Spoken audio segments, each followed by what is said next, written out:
마그레타 경영이란 무엇인가 일부 경영의 핵심에서 세 번째 주제가 전략입니다. 마이클 포터가 전략에 대해서 한 말이 있습니다. 전략의 요체는 무엇을 할까 결정하는 게 아니라 무엇을 하지 않을지를 결정하는 것이다. 이런 말을 했고요. 우리가 일부에서 그 경영의 여러 가지 키워드 가운데 이제 전략을 우리 공부할 때는 일단 이제 전략이라는 게 경쟁자를 전제로 해서 싸우는 방법, 그러니까 경쟁자를 이기는 방법을 우리가 전략이라고 하는데 여기에는 경쟁의 그 성립되는 5가지 그 환경이 있다는 거죠.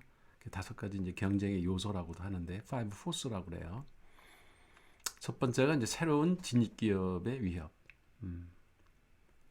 그러니까 새로운 진입 기업이 들어오면 우리는 당연히 경쟁자가 생기는 거죠. 그리고 대체제의 위협. 우리 물건하고 대신해서 쓸 수 있는 다른 그 재화나 용역이 있으면 그게 이제 대체제로서 우리하고 경쟁이 되는 거죠. 그리고 구매자의 교섭력, 공급자의 교섭력. 다 이제 설명을 했고요. 그 다음에 기존 기업 간의 경쟁. 보통 우리가 경쟁자 그러면 이제 우리의 동종 업종에서 같이 사업을 하는 비슷한 재화나 용역을 생산하는 기업을 우리가 이제 경쟁자라고 그러는데 5번이 그거죠. 그거 말고도 새로운 진입 기업, 대체제, 구매자 교섭력, 공급자 교섭력도 경쟁의 요소로 작용을 한다는 것이고요.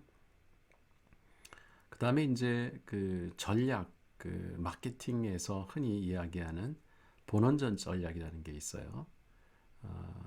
여기에는 크게 3가지로 나눌 수가 있는데 집중화 전략, 어떤 특정 제품만 만들거나 특정 시장만 집중적으로 공격하거나 그런 집중화 전략이 있고 원가 우위 전략, 그러니까 뭐 대량 생산을 해서 단위 그 제품당 원가를 최소화해가지고 원가 경쟁력을 갖는다.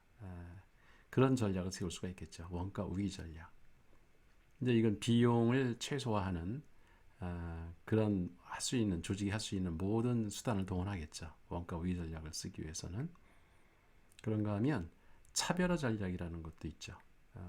그 경쟁 기업하고 뭔가 다른 제품이나 서비스를 우리가 판매하고 제공함으로써 경쟁 기업이 도저히 우리하고 같이 싸울 필요가 없는 그런 상태를 만드는 것.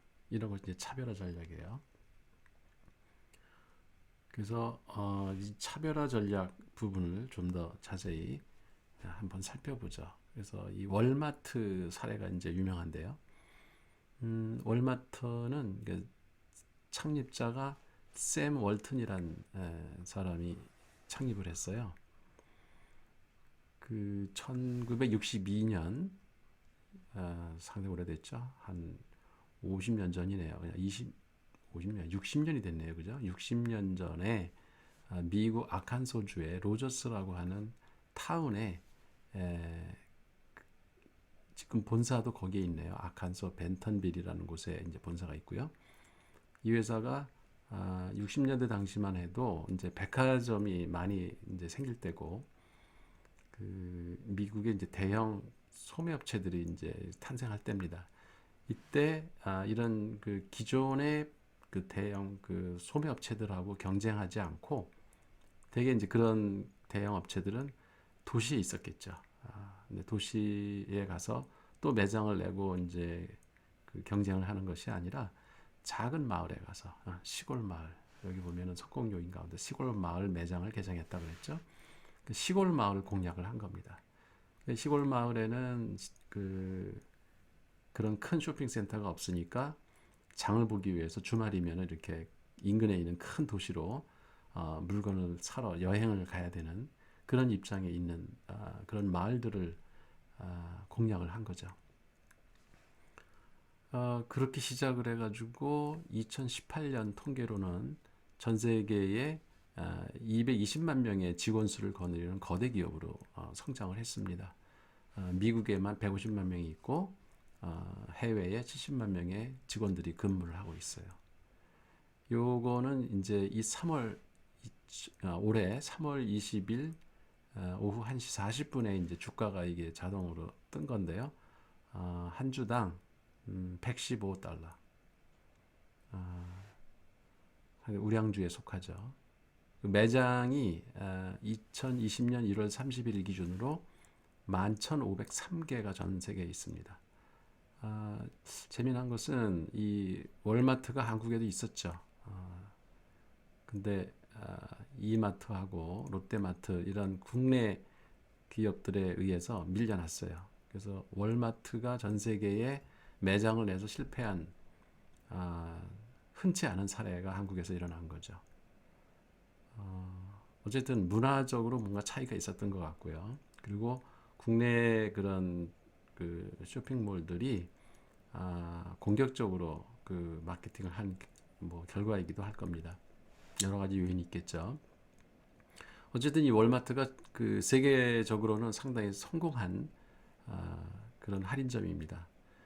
이 사람들의 성공 요인이라고 그러면 한 5가지를 꼽을 수가 있는데 첫 번째는 비용을 절감하기 위해서 이런 불필요한 매장의 어떤 인테리어 이런 거를 최소 비용을 썼다는 거죠. 그래서 카펫이나 뭐 샹들리에 이게 백화점에는 이런 뭐 멋있게 깨끗하게 해놓고 매장을 그 아주 호화롭게 차려놓죠. 근데 이 사람은 그러니까 샘 월턴이 아주 간소하게 매장을 최소로 검소하게 만드는 겁니다. 이런 것들을 없애고 그 다음에 물건을 조금씩 갖다 놓는 게 아니라 다량으로 갖다 놓고 그걸 보관하고 처리하기 쉽게 만들도록 매장 구조를 바꾼 겁니다. 그리고 판매원은 최소로 하고 고객이 알아서 쇼핑을 자유롭게 할 수 있도록 하는. 이제 판매원을 늘리면 그만큼 인건비가 늘어나겠죠. 그러니까 그것 비용조차도 최소화해서 최소한의 관리 인원만 그 고객들이 필요할 때 불러서 물어볼 수 있을 정도의 판매원만 있고, 그리고 이제 뭐 그 계산대에 직원 그 정도만 유지를 하고, 이렇게 손님이 왔을 때 뭐 응대하고 어서 오세요, 뭐 무엇 도와드릴까요? 이런 식의 응대하는 판매원들은 다 없애는 거죠. 그 인건비를 줄임으로써 그만큼 원가를 절감한 것을 고객들한테 돌려준다는 개념으로 사업을 한 겁니다. 그리고 아까 얘기했듯이 도시에서 이렇게 그 기존의 뭐 K마트나 이런 뭐 골드서클 같은 미국의 그런 업체들하고 바로 경쟁하는 게 아니라 그 사람들이 관심을 안 갖는 시골 마을에 가서 매장을 냈다는 것. 이것도 하나의 특수한 차별화 전략 중에 하나인 거죠.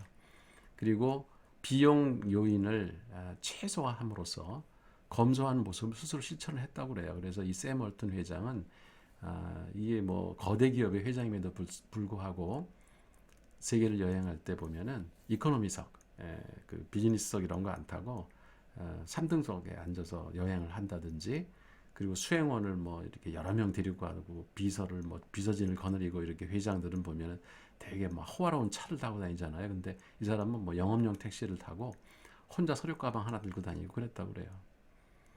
근데 그 미국 부자들이 그런 게 좀 있는 것 같아요. 그 빌 게이츠가 옛날에 그 한국에 학회에 왔을 때도 나는 이렇게 군이 비서진들이 쫙 한 집단이 올 줄 알았는데 그냥 달랑 컴퓨터 가방 하나 들고 그 발표장에 나와가지고 자기가 노트북도 세팅을 해가지고 직접 그 플러그 꽂고 연설하는 걸 보고 되게 인상 깊게 본 적이 있어요.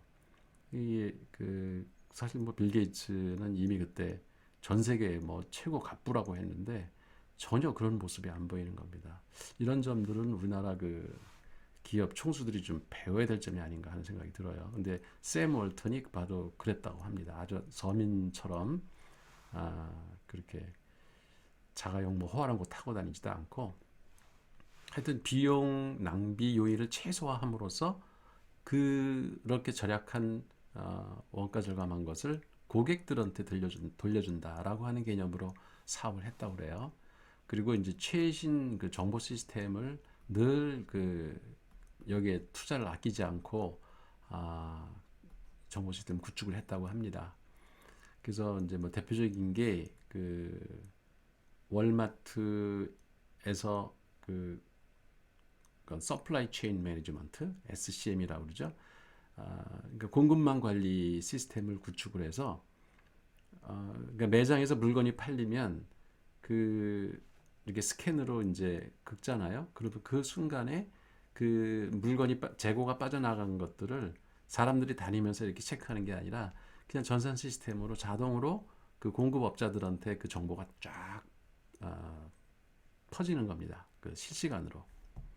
그러면 어느 그 일정 수준 이하로다가 재고가 떨어지면은 굳이 여기서 월마트에서 뭐 요원들이 앉아가지고 구매를 하고 주문을 하고 할 필요 없이 자동으로 그 물건이 배달이 되는 거예요. 그래서 매장에 제 시간에 딱 와가지고 물건이 딱 디스플레이가 될 수 있도록 그런 시스템을 갖춘 사례로 되게 유명하죠.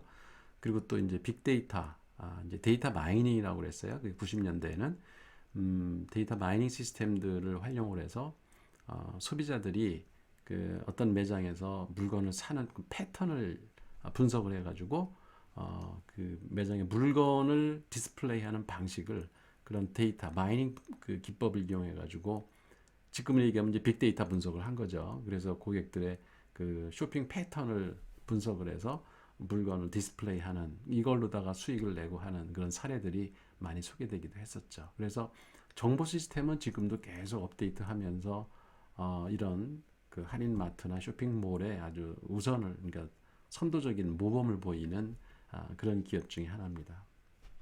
그러니까 이런 것들이 다 차별화 전략인 거죠. 그러니까 경쟁 기업들이 안 하는 거를 뭔가를 새로운 요소들을 실천을 해서 경쟁력을 갖는 겁니다.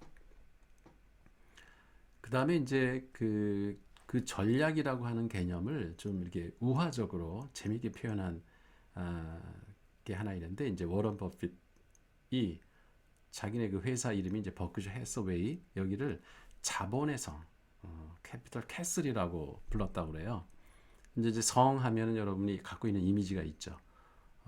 그 높은 언덕에 이렇게 성이 있고 그 주변에 적들이 들어오는 걸 막기 위해서 거기다가 이렇게 웅덩이를 파죠. 그리고 웅덩이에다가 심지어는 더 깊게 파고 거기다 악어를 풀어놔라. 그럼 뭐 이제 접근이 거의 힘들겠죠. 그래서 방해 그 요소들을 그 많이 만들어. 그러니까 진입 장벽을 만들라는 거예요. 우리 회사를 따라오고 싶어도 다른 회사가 도저히 따라올 수 없게 계속 그렇게 진입 장벽을 만들어라. 이게 이제 워런 버핏이 생각하는 이제 전략의 개념이라고 그래요. 이와 비슷하게 이제 슈왑이라고 하는 회사의 공동 CEO인 데이빗 포트럭이 그 어떤 기자가 질문을 했대요. 그 성에 웅덩이가 없으면 어떡하냐. 그랬더니 웅덩이가 없으면 그럼 성을 옮기려고 노력해야지 이렇게 대답을 했다고 그래요. 그러니까 웅덩이를 팔 만한 그 진입장벽을 세우기가 쉽지 않으면 이 성은 언젠가 함락당할 것이기 때문에 그 전에 성을 옮겨라. 그러니까 다른 업종으로 전환을 해야 된다라는 우화적인 표현을 한 거죠. 이런 게 전략이라는 거죠. 그리고 전략이라는 거는 양자택일 상황을 만들 때 그 경쟁자를 물리칠 수 있는 미안합니다. 그 경쟁력이 생기는 거예요. 그러니까 전략적 양자택일이라는 게 내가 어떤 사업에서 새로운 전략으로 들어갔을 때 기존의 그 사업 하던 사람들이 나를 흉내내기가 힘들게 만들다는 거예요.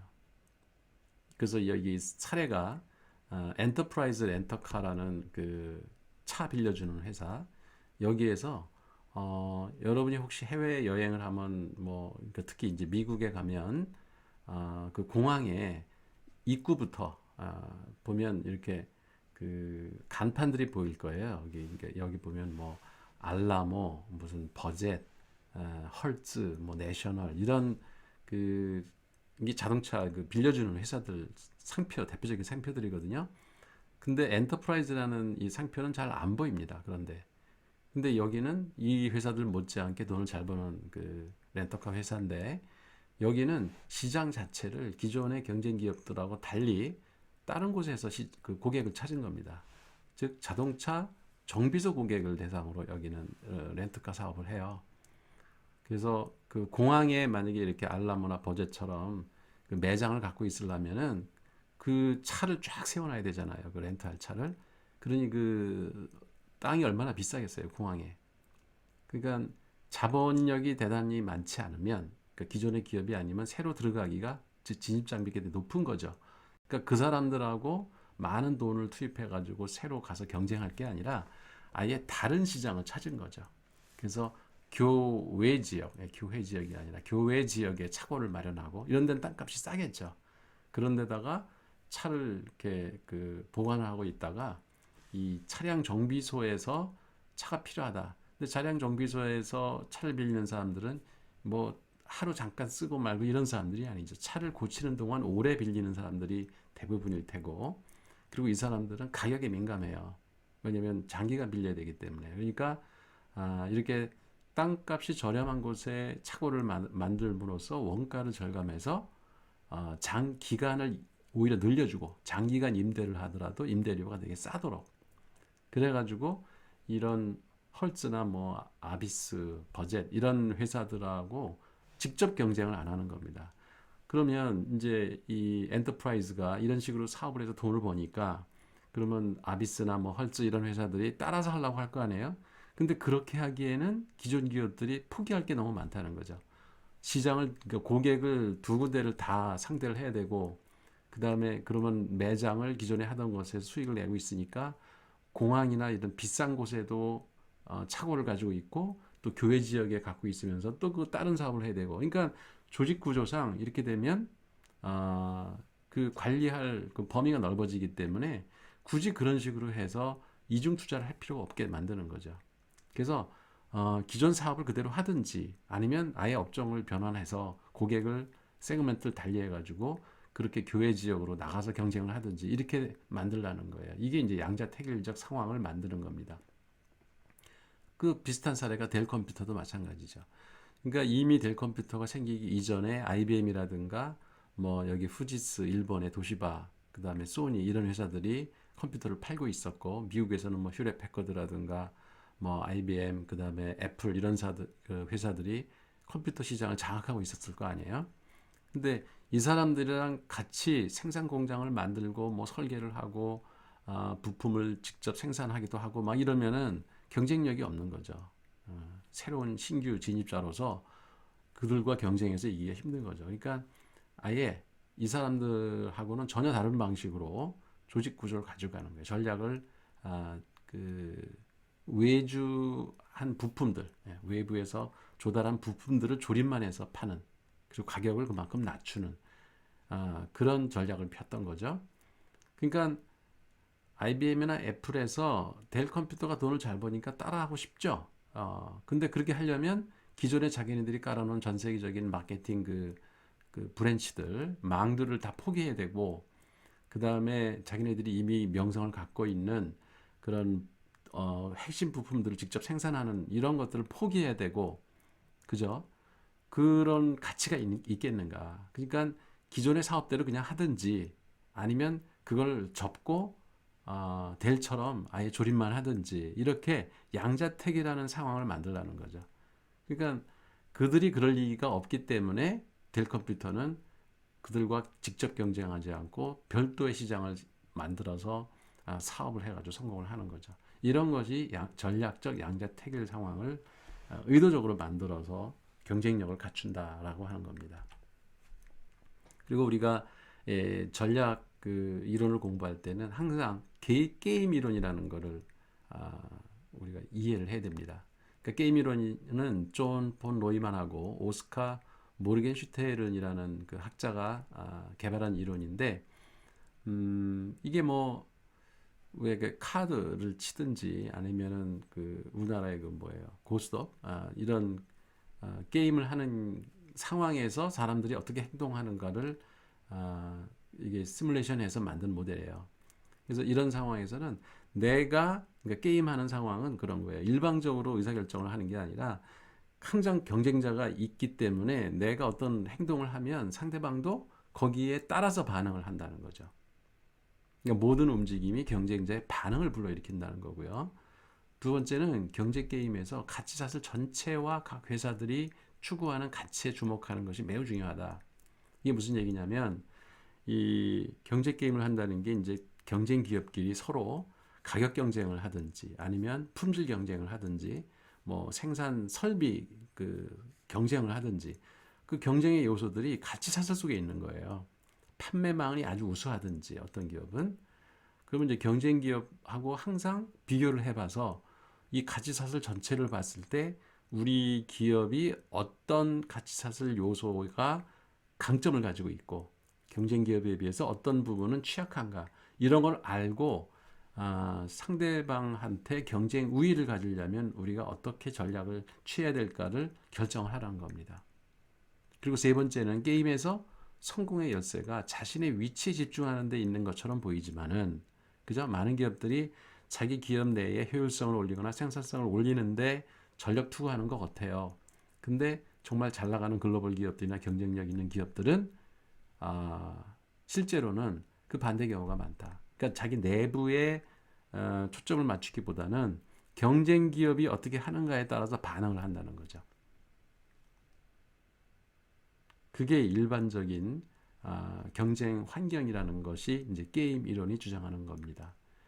뭐 예를 들어서 그 LG전자와 우리나라의 이제 뭐 삼성전자의 가전제품 시장에서의 어떤 가격 결정을 할 때 한번 생각해 보세요. 냉장고를 하나 신제품이 나왔어요. 근데 그 비슷한 성능의 냉장고를 또 이제 삼성에서 만들었는데 LG에서 또 비슷한 걸 개발했어요. 그랬을 때 가격을 얼마로 정할 거냐? 뭐 기업 입장에서야 마진을 높이기 위해서 최대한 많이 받고 싶겠죠. 그렇지만 예를 들어서 새로운 뭐 냉장고를 출시를 했는데 이걸 200만 원을 받았다. 삼성에서. 그랬더니 LG에서 거의 성능도 비슷하고 모델도 용량이나 이런 게 다 비슷한데 그걸 180만 원에 판다. 그러면 소비자 입장에서 당연히 LG 걸 사겠죠. 성능이나 뭐 품질이나 별 차이가 없는데 이왕이면 가격 싼 걸 사겠죠. 그러면 180만 원으로 가격을 책정을 했어요. 그러면 삼성이 따라올 수도 있고 그죠? 뭐 175만 원을 받겠다. 그러니까 이렇게 200만 원 받기로 했다가 175만 원으로다가 가격을 낮추는 겁니다. 이게 이제 게임 이론이 적용되는 거예요. 상대방이 가격을 어떻게 정하느냐에 따라 우리 회사의 마진을 줄여서라도 상대방 그 경쟁력을 가격 경쟁력을 갖도록 조정을 한다는 거죠.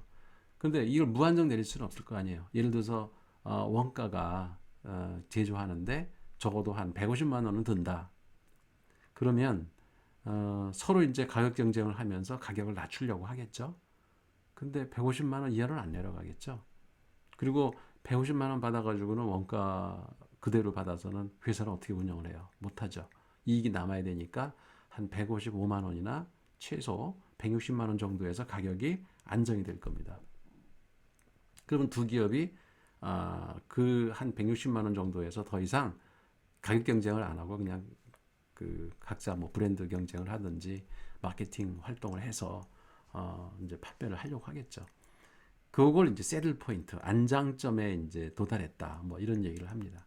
그런 게 이제 게임 이론이에요. 그래서 우리가 전략을 다룰 때는 게임 이론에 대한 이해가 좀 필요합니다.